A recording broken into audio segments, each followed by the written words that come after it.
त्या बघा मित्रांनो, मी हे बघा या या आतडीवरती ही मच्छी पकडली, कलवार ज्याला आपण बोलतो, आणि बिहारीमध्ये पोठिया ह्याला बोलतात. आता हिलाच मी लावतो कारण की मी सुंदर बिहार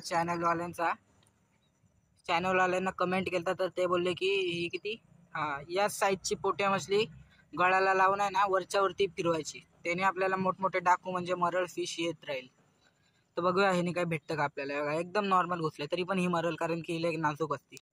तर मी तुम्हाला गळाला लावून दाखवतो आता की कशी लावायची. थांब, पहिले हिला सोडतो खाली आणि ही आतडी जी आहे लावलेली ती काढतो पहिले. ही सगळी काढायची. कुठे गेली रे ही मच्छी?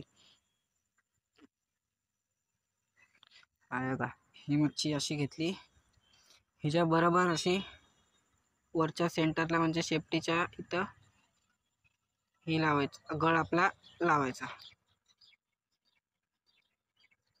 बस आरपार करायचा गळ.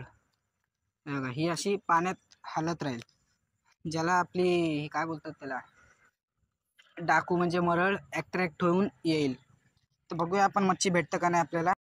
बघा मित्रांनो, मी आता हा पकडला, ह्याच्यात थोडा पण गळ नाही घुसला, मच्छी पण सही सलामत पूर्ण निघले आणि ह्याला पण मी काढलाय, थोडा पण नाही लागला. बघा काय पॅटर्न आहे भाईची, तरी छोटा आहे खूप. आता मी जाळी आणताना ह्याला जाळीत ठेवतो.